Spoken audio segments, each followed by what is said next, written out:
Jamie. Ridiculous. Yeah, let me get them back on my computer. I think this is going to be a little bit better than sweet. Video quality will be great, but the sound will be all right. Cool, man.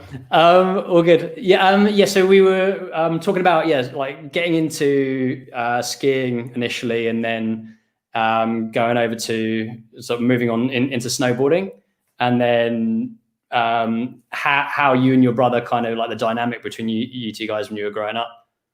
Yeah, I mean, right now, me and my brother couldn't be more different, really, because my brother's taken the academic side of things. He did a PhD in physics, and he's done absolutely amazing down that side.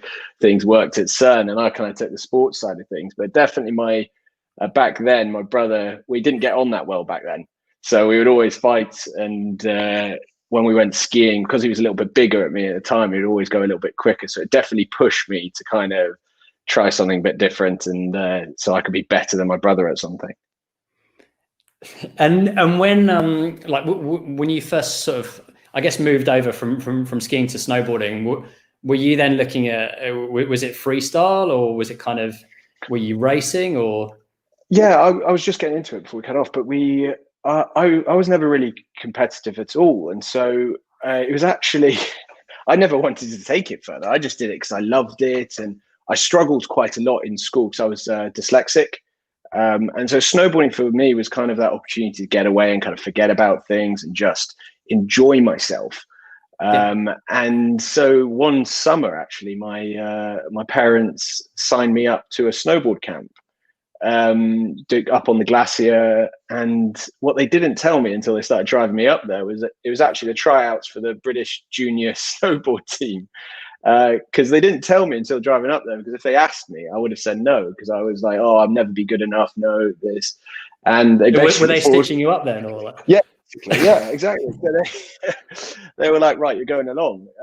Basically, I think it was just to kick me out the house, to be honest, over the summer months. So they signed me up to about, as we were already driving up, I was like, well, I might as well give it a go and try it. And I ended up spending a whole week doing freestyle snowboarding with the junior team, and absolutely loved it. I had so much fun, and I learned so much because it was the first time I really got proper coaching, and I was hooked with it. And then a few weeks later, I got the letter through the post saying that they'd like me to join the British junior snowboard team. No way. And then, like, were you traveling around with them quite a bit then when that happened? Yeah, or? I mean, yeah, I was quite young back then. I was 13, 14 years old. And I was traveling around on my own to go meet the team, and then go traveling around with them all over the world to compete in junior level freestyle competitions. That's amazing. Was that getting you out of school then at the time? I mean, that was... Yeah, for the big competitions, yes. The training had to be obviously in the holidays. Yeah. But what was hard is at the time I was in school in Switzerland, and obviously they would tie in the trainings with the UK school system, the school holidays. So to get it linked up was a little bit hard. But yeah, it was an amazing experience at such a young age to be able to go travel and kind of experience all these things. So I mean, it made me have to grow up pretty fast. Yeah. And then what happened? I mean, like going from freestyle and then joining the team at such a young age, then you sort of, was that when you were like looking at border cross and sort of thinking, no, I wouldn't mind giving this a try? Or? Well, it was actually because I did quite a few years in the junior squad for freestyle, because at that age you couldn't really join the main FIS border cross circuit because you had to be 16. Okay. To do it. So at the time, I was just enjoying the freestyle side of things, but I didn't do very well. I wasn't getting really any good results whatsoever in freestyle. At first I was kind of thinking, you know what, it's just me starting off in competition. I'm not used to it.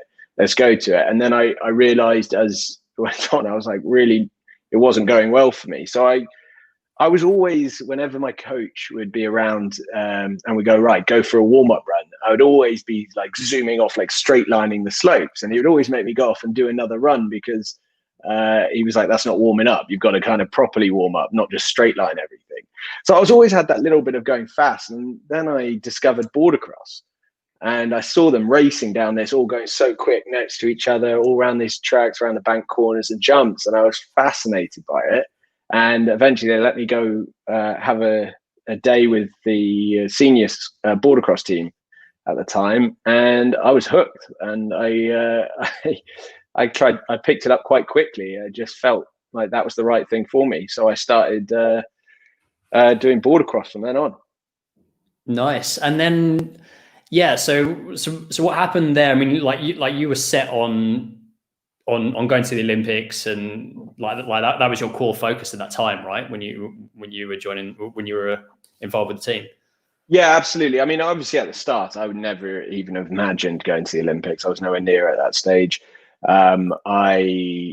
Obviously, when starting, I was quite young against all the some of the Olympic athletes were competing against at the time. So I had absolutely no chance at that point, but I improved quite quickly. I started to get some better results. And even after a couple of injuries through it, I was still pushing to go to the 2014 Winter Olympics. Whether I would have made it or not, who knows? But literally in January 2013, which was the qualifying year for the 2014 Olympics, I first competition in, just went around a bank corner. My high back on my binding just broke, and it made me slide out and sit down really hard. And that was that. And it basically destroyed a disc in my lower back. And to be perfectly honest, it wasn't even a great crash. I mean, if it was going to be career ending, you'd want it to be like a full-on proper crash, and it wasn't. It was basically just a sit down, and it just crushed the disc in my lower back. Oh my God. And then, like, was that, I mean, with the doctors like, that's it, you're not going to be competing again? Or yeah, exactly. So we had it all scanned, and I had injuries before with discs, like in my neck before, and I'd overcome it. And so I knew it's just going to kind of come back and go, right, you've got to do some physiotherapy, you've got to rest up, you've got to do all these exercises, and you'll be back in a bit. But then the doctor came back and basically said that I would be in pain for the rest of my life. And the injury was such so that they couldn't fix it naturally through physiotherapy and strength and conditioning.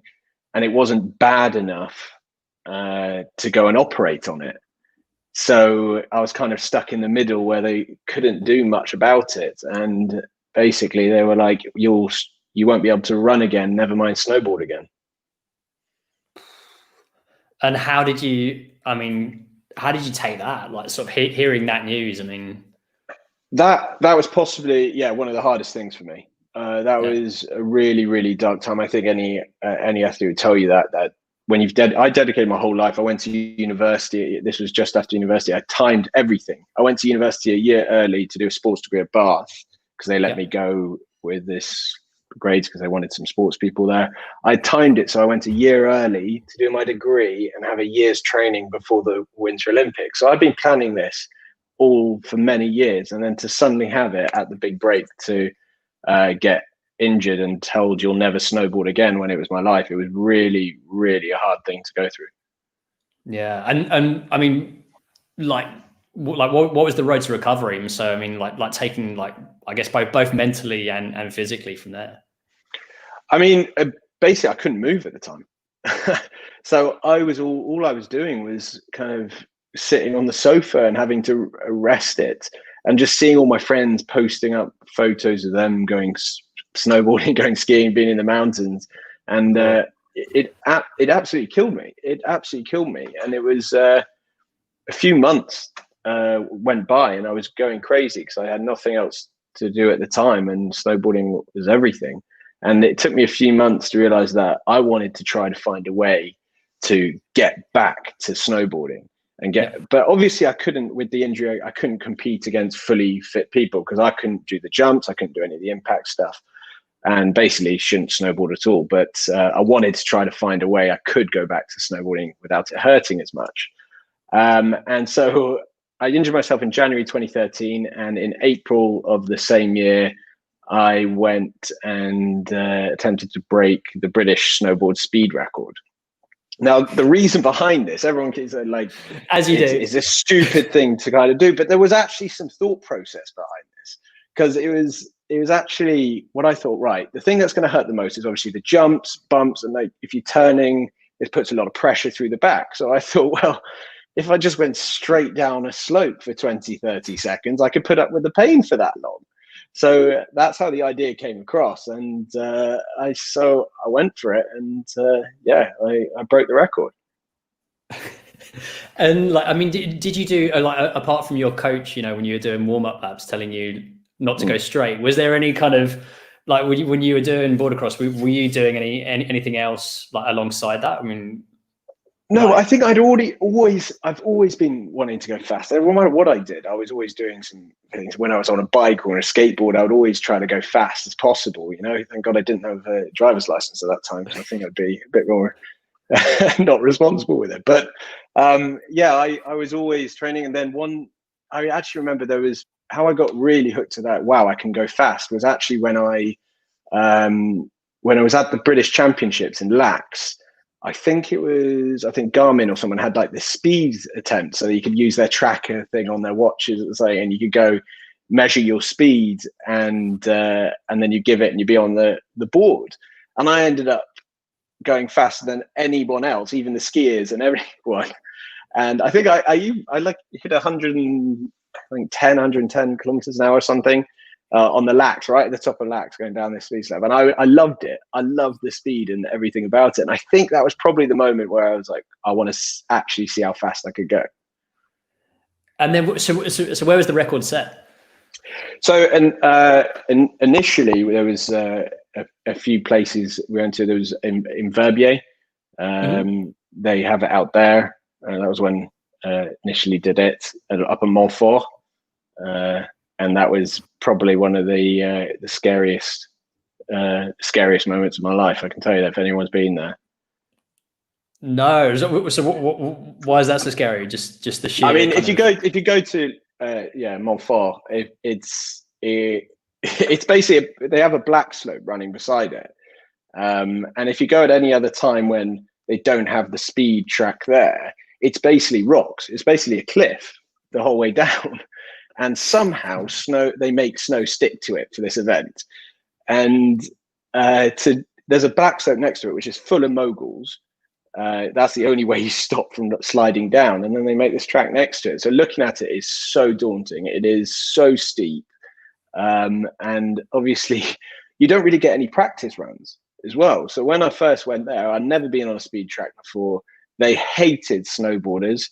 I mean, I was told right before I did my speed run that a couple of snowboarders went along a couple of weeks before. They didn't even go from the same start as I did. They weren't trying to go as fast. I think they ended up doing about 130 kilometers an hour. Both of them crashed and broke both their legs and went into comas. And I think that's the issue with speed snowboarding, and why it's so much more dangerous, is when you crash, you're still attached to the board. And at these speeds, you can clip the board and you'll just start tumbling. And I think with skis, even though they're on super tight with speed skiing, most of the time when a crash happens, they'll pop off and they'll slide to some extent, unless they go off. And it's, regardless, still scary, and it'll burn through their suit and things. It's not good. But snowboarding was a bit more dangerous. So when someone does fall, it's a lot more serious. And I was told this right before I did my run. So I was already scared enough as it was. I was going up for the first run. I had no practice runs. You're not allowed any practice runs. You're basically going, right, you're doing it or not. You're not allowed to turn on the track. So once you start going, you're not allowed to back out. It's like you can't do anything. It's not like, okay, go too fast, let's do some turns and it's slow down. No, you're going the speed the slope takes you. So you start off a low one, and I went down, and I was so scared doing it. And I think I did about 140 odd kilometers an hour on the first run, and I was like, wow, that felt really good. And I was like, right. And let me go do it again from the same start, because I was like, I feel comfortable. I can tuck in more. I can go faster. I feel good. Then they were like, oh, no, you can't go from that start anymore. You have to go higher. And I'm just kind of like, oh, God, like, I can't do it. I'm not going to do that. It's way too, like, the speed will be insane. And eventually got convinced to go to it. And I think I was about to pull out because the the scariest thing ever from there, because there's no backing out. You have to go straight.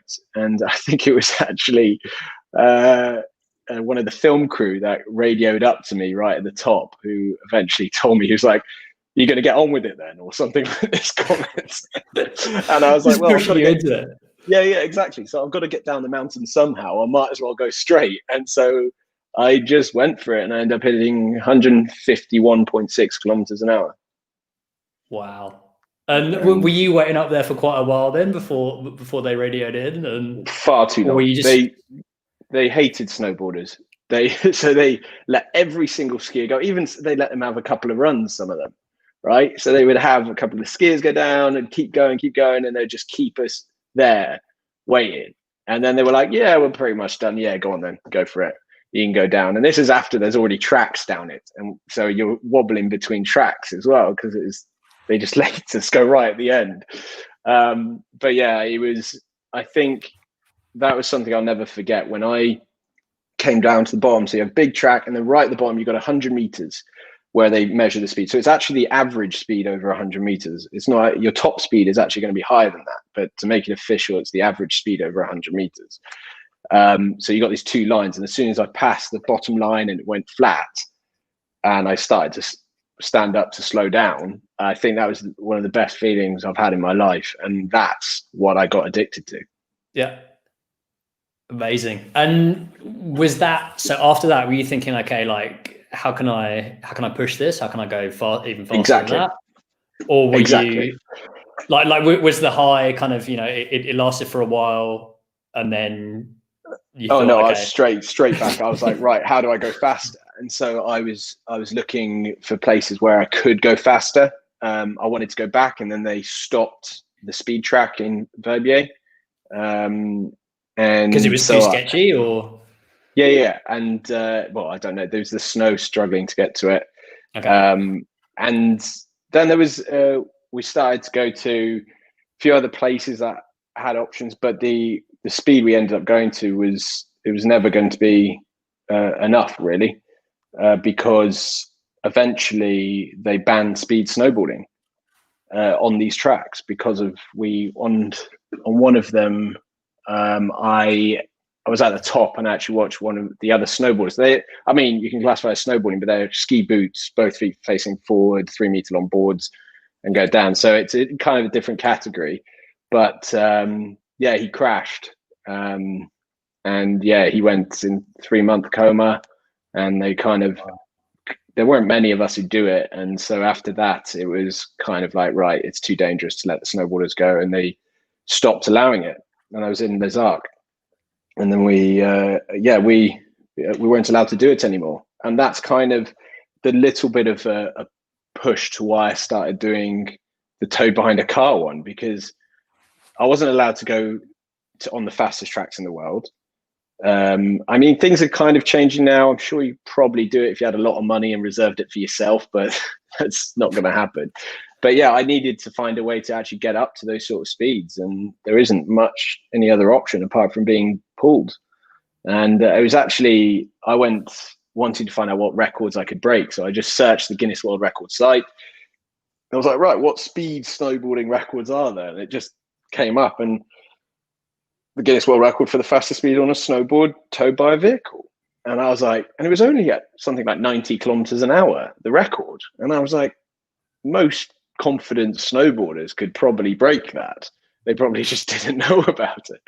Anyway, we got permission to do it on like the small frozen lake in front of St. in Switzerland. Mm-hmm. We had a slow diesel car, but it was the thing we had at the time. We broke the record, but nowhere near as fast as I wanted to go. And then this kind of set me on a trend of constantly wanting to go faster. So after that, I came back again the following year. We had a Maserati to pull us. So we had the same track, but we had a much faster car.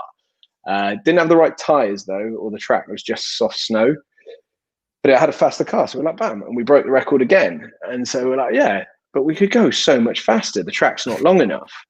Because the problem with this record is to make it official through Guinness World Records, you have to do it in both directions. And it's the average speed of the two runs. This means that you can't just put your timing right at the end of the track. You have to have it in the middle. So it means you need twice as long of a track than you would do if you're just doing it one direction. Yeah. And so this was the issue, finding a long enough track. And then that's when I started searching everywhere, basically Google Maps, looking down on where are there lakes in cold areas. And Scandinavia was one of those places, and ended up finding an area in Norway that they did driving on ice and all this stuff, the crazy Scandies. And they got a few contacts to get through, and then eventually did a location scout, found the right place, and they made us about 3 kilometer long track to be able to do the latest one. That's awesome. And that was earlier this year, wasn't it? Yeah, exactly. Right before lockdown, really. So it was the end of January, beginning of February. So we got in there before, which was lucky. And yeah, we went out to Gull in Norway, and they made us a 3 kilometer track, and it didn't exactly go to plan. I'll be fully honest. I had been planning this for over a year, way more than a year, just trying to get everything in place and the support to be able to do it. I was going to ask you actually, about the planning with it. I think what people don't understand about this record is people just think you get a car, you tie a rope to the back of it and go for it.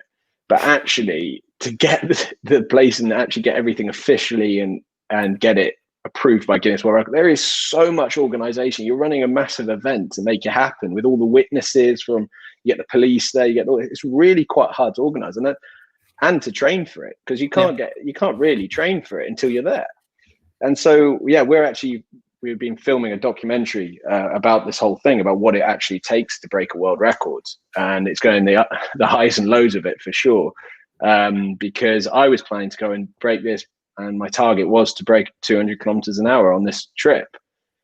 Planned for over a year, turned up on the day, ready to go, and there was a low layer of fog over the whole track. And so we couldn't run in the morning. So we're there sitting in the car. It was minus 14, minus 16 there on a lake. So there's nothing stopping the wind and anything. So it was bitterly cold on this thing. And so we're sitting in the car, keeping warm, and eventually it started to lift. We couldn't see the whole track, but we were like, yeah, we can go for it. It's fine. Let's go for it. And so I got out the car, put my helmet on, strapped in, went for it. And it was really just a stupid thing, because I was so kind of like wanting to go for it, and I didn't think everything through. And everyone will know probably this, that if you go out from a warm car into cold outside, once we started going, I don't know if anyone's ever had this with the goggles, but once we started going, all the snow and spray got stuck to the lens of my goggles. And so I basically, while I was going along, slowly went blind. Bearing in mind, this was my first run of the day, so I had not even tried the track yet. So I had no idea kind of where the space was, but we thought, let's just go for it. And was that when you were like building up speed as well, or like? Yeah, so it's accelerating, keep going. You're just going blinder. And it just slowly just go. I couldn't even see my hand holding onto the rope. And I didn't know how fast I was going. We'd never done a run yet, so we didn't know how long it would take me to get to where the timing gates go. And he starts slowing down. The communication between us wasn't working, so I couldn't tell him to slow down. So all he was going for is like, yeah, let's go for it. And he just kept accelerating. This Tesla, we had a Tesla at the time, it really flies. And so we quickly got up to speed, but I was completely blind. And if I went too much to the left, I would go onto the ice where the car was, and that would just be the end. If I went too far to the right, would be off the track. And so I had no idea where I was. And it was starting to go fast. He wasn't slowing down. I didn't pass the thing. I was like, how long can this go on for? And then I just couldn't take it any longer. I couldn't keep going, because I would have ended up crashing anyway. So I had to let go. And when I let go, because at this point, it was 180 kilometers an hour. We were going at 180 kilometers an hour, and I had to let go.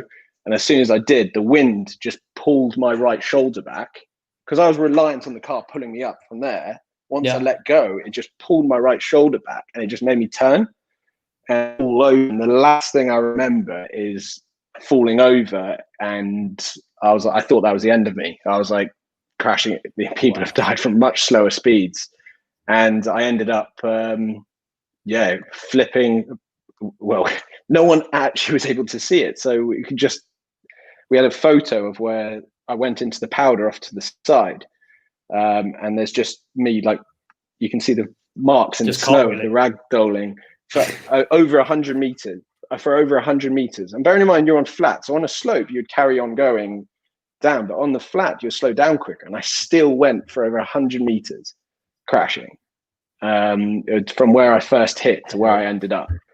And I was knocked out cold, and I was just lying on the floor. And because the fog was still there, the guys in the center of the track where the timing gates were and the film crew, they didn't know I'd crash.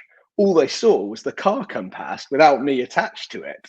And they were like, what are they? Where's Jamie? Are they just doing a test run or something? And then the driver, which slammed on his brakes, but you can't slow down very quick on ice. And he was going 180 kilometers an hour. So took so long to come to a stop, and he radioed through saying he's down, and then everyone rushed. And I had no idea. I thought they were there within about 30 seconds of me crashing. But when we looked at the video footage with my helmet camera, we found out I was down for a good few minutes before anyone could get to me, because it's such a big track. And that was definitely the scariest moments of my life to date. That was, and so I got up and surprisingly was all right. I've no idea how. I mean, you're kidding. So nothing broken or anything? Nothing broken. I mean, I was knocked out, so I had a splitting headache and was a bit shaken up. But I kind of once I kind of came to and was like, got my bearings and things, and I was kind of, with a bit of help, stood up, and then I was kind of like I'm actually okay. I'm alive. And I don't know if that's anything, but I was wearing all the force field body armor and stuff, so that probably did help. But it was definitely kind of a shock to me, going like, how the hell am I walking away from this? So we took about an hour. We were just kind of resting. Like, I was having to lie down for a bit, and the whole crew kind of going like, well, what the hell do we do now? Like, we've come all the way out here, years planning what we do. And I was like, I can't do another run. I can't do it. My head's not straight. My balance isn't there. And then after the hour, I eventually came to, and I was like, do you know what? I can't do this whole year's planning and not go for it. So eventually come to it, and I was like, I'm not going to do lots of runs. I want to just floor it now. I changed my lenses, and I was like, I want one run, go for it.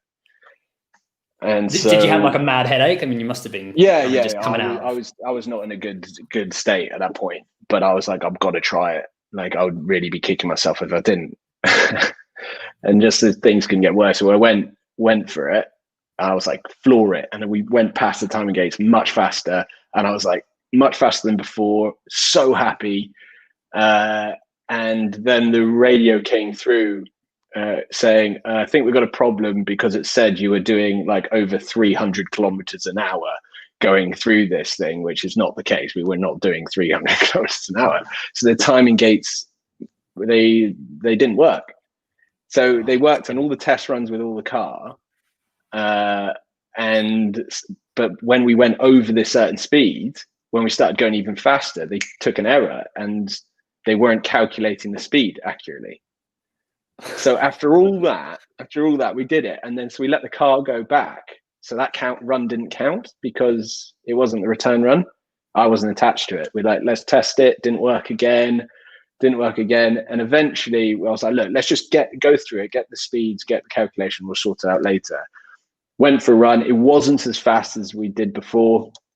I came back again, got it anyway. And then eventually, right at the end of the day, sun had gone down.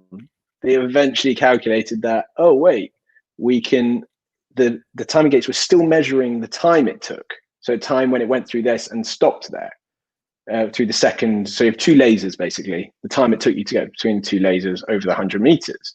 So even though it didn't calculate the speed correctly, it still took accurate time. So then we had to go down and manually calculate the speed based on the time it took me between the 2 points, divided by like over 100 distance divided by time, right? And calculate the speed that way. And we had the policeman there who verified it, and eventually Guinness World Records accepted it. That's awesome. But it did mean it's good that they could do it.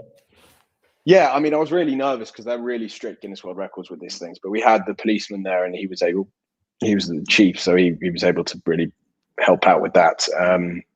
But again, like, because of the frustration with everything, we never really went for a full-on run. With the crash and then all this stuff. We never really went for it properly. We could have done a lot more. And so eventually my top speed of the day was 183 kilometers an hour. Bearing in mind, I'd crashed on the first run at 180 on the first run. We could have gone so much faster. And did you just feel the pressure of, like, you know, because everyone was there, you thought, okay, I've got to do this. I can't postpone it until the next day? Or well, we couldn't postpone it. We had just 1 day on the track. I was asking that. I was like, can we do this tomorrow? Yeah. Timing guy had other events to go to, so he had to go. We had no other way of doing it. And the track was prepared for that day. We'd have to pay out a lot more money to get it prepped for another day. And so we just didn't have that as an option. And yeah, in hindsight, we're going to definitely plan it so we get sure we have a few days on it. But yeah, we had no other option. And for me, it was nothing about anyone else being there. It was me who had planned this whole thing. I'd done everything, the whole organization. I'd be bringing myself a training and all this stuff for this. I wasn't going to let it go without breaking this record. So I just wanted to break the record so that it wasn't completely wasted, and then come back again the following year, which will be next year, to actually fully go for it and break it. Fourth time lucky, right? I mean, I've broken it 3 times. I'm happy, but I'm just competing against myself here. I know I can go faster. I know I can, and that's what I will do. And what's your main goal? Is it to beat that time, or you want to hit the 200 kilometers per hour? Oh no, 200 is definitely my first target. I want to break the 200. There is like the world record now downhill. I guess it's snowboarding, but in ski boots, and like I said, both feet facing forwards. I mean, whether you want to classify that as snowboarding or not, I don't know. But unfortunately, Guinness World Records do classify it into the same thing. They're a lot more aerodynamic. There is a speed downhill at I think 203 kilometers an hour. So I want to go faster than that in soft boots and normal bindings to go over that, beat it, and be the fastest person ever on a snowboard. That's cool. And like what's the preparation? So from now until, you know, when you guys are going to try and set this record? Well, the great thing about it is now we've got a great location. We've got a great team. I mean, the Norwegians are absolutely crazy at it. Like, they're crazier than me. Like, they love this sort of stuff. They encourage it. Like, every single time we did it in like Switzerland and things like this, they're like, oh no, you need a permit for this. They're like, no, go ahead, go do it, go faster. And they built you the track, right? I mean, and they built me the track. They're like, go crazy. Like, so they're absolutely crazy. So I love that about it. So we've got a great location. We've got great support out there for the guys that letting us do it there. And so basically it's now trying to drum up some sort of financial support to be able to go out and do it and actually make the track. And after if we get that, then we can go for it. I've done training. I'm just training in the gym as much as I can. Obviously they're closed now, which doesn't help things, but got a few bits of weights here and there that I can keep pushing. And then we just have to plan it out better, because with having a few days on the track, and that's going to be my training basically. But I've got loads of other things planned at the same time. I mean, this is just one of my crazy ideas, become fastest snowboarder in the world. That is one of my ideas. And then basically going through what I could do out in Norway, we met a guy who, he has like some planes out there. And so we're going to get towed behind a plane, like a flying plane, going down the lake. Another Guinness World Record I broke was the greatest vertical distance snowboarded in 12 hours. So I did non-stop up and down for 12 hours on this one slope out in Switzerland. And we nearly killed me, and Guinness World Records rejected the evidence because I tripled the record, and they didn't believe we could have tripled it. And even we gave them all the evidence with 20 odd witnesses coming through this whole thing with the times at the top and bottom. They didn't believe it. And so we're actually going to be attempting that again, but in Norway, and actually also going for the 24-hour record. So non-stop snowboarding 24 hours. And we'll see how that goes. So, like, essentially, what there'll be 4 records, the 4 different records that you're trying to break. So, well, the plain one's not one. So I've got toe behind a car is one of them. The greatest vertical distance, 12 hours. Greatest vertical distance, 24 hours. And then also a bit of a crazy one is a world record that hasn't been challenged since 1998. Is the fastest speed on a snowboard down a bobsleigh track. So we're going to try to attempt that.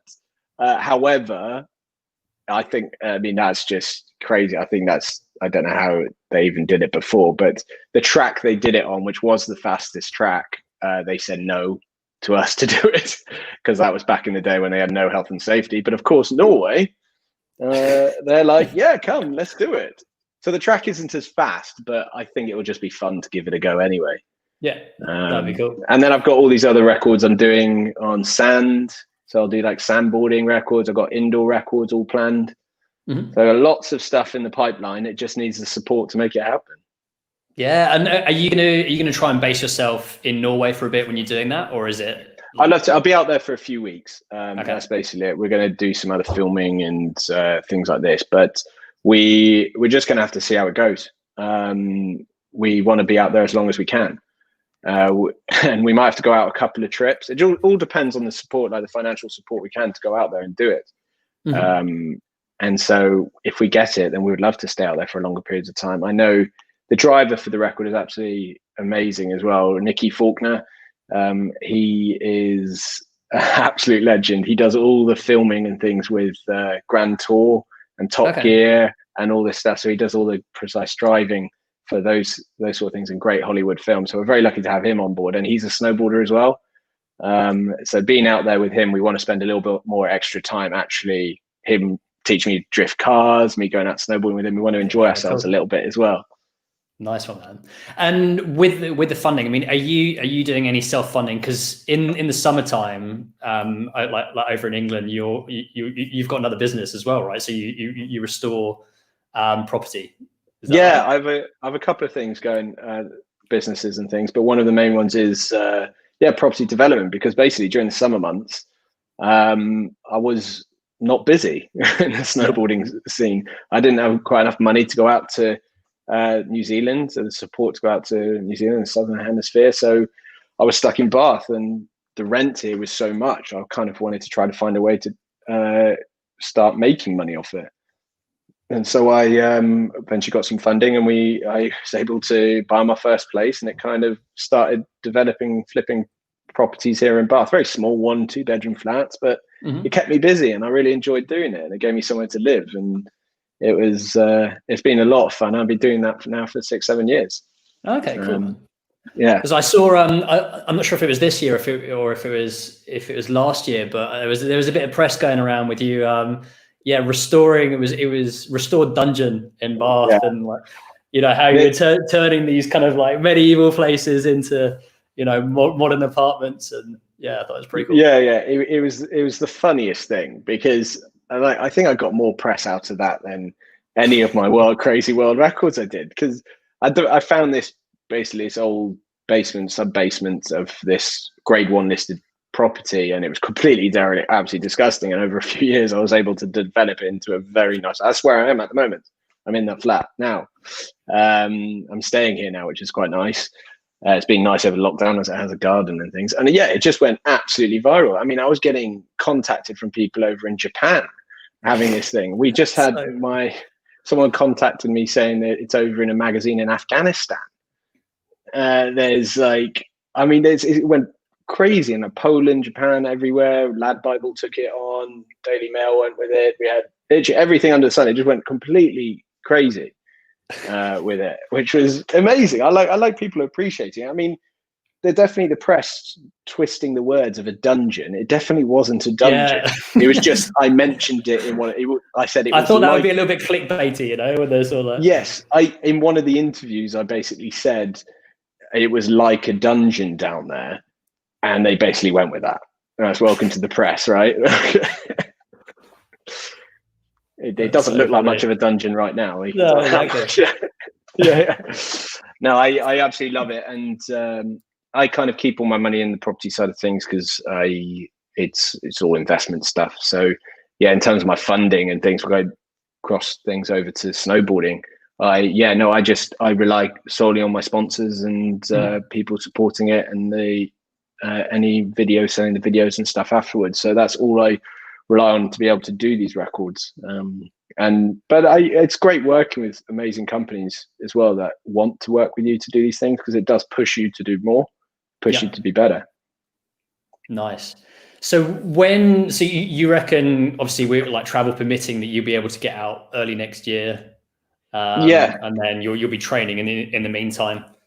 Yeah, exactly. So I'm just training in dryland stuff. So just gym work, weights and running and things like this here, much as I can do really. And then as soon as I can get out, I'm hoping to go back to my parents in Switzerland over Christmas. And then if I can do that and the quarantine things are all right, hopefully I'll be able to get on my board while I'm out there, depending on how things are out there at the time.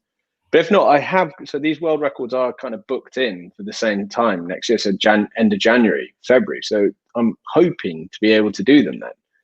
And if that's the case, then it'll be amazing, but I'm not holding my breath on it by the sounds of it.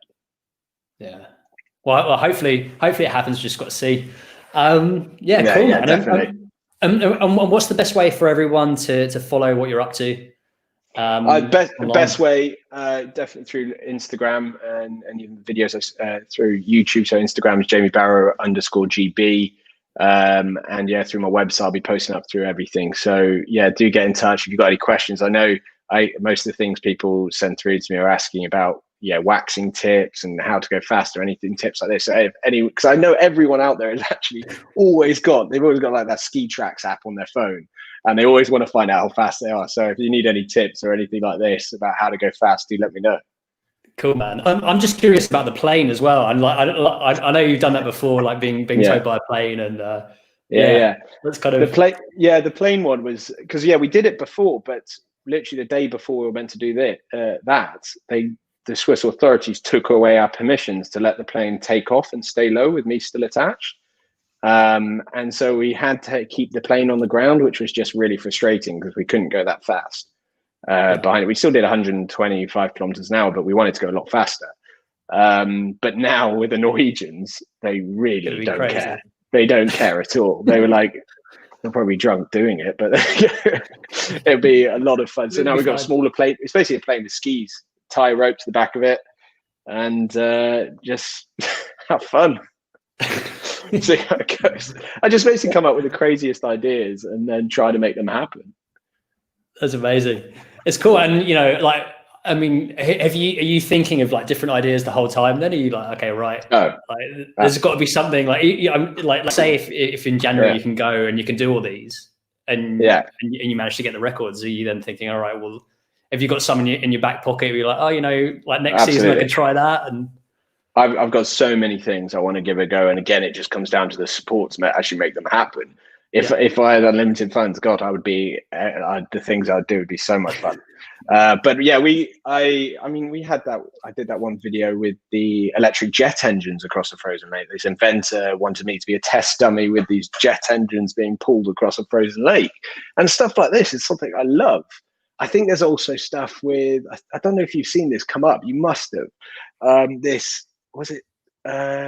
Flight boarding or something like this. The guy getting towed behind a plane on basically a wing board. Okay. Yeah. And he gets towed behind going through the clouds and things like this. And I was in contact with them to be the test dummy to do that. But I don't think that's happening anymore. They needed the financial support to make it happen. But yeah, any crazy idea. And of course, if anyone has any crazy ideas, shoot them across. I'd love to give them a go. Awesome. Cool, man. It's been great speaking to you, and we'll definitely be following what's going on, and hopefully, yeah, after lockdown, you can get out there. Yeah, amazing. Yeah, I really look forward to it. Cool. Thanks, Jamie. No, thank you. Cheers, man.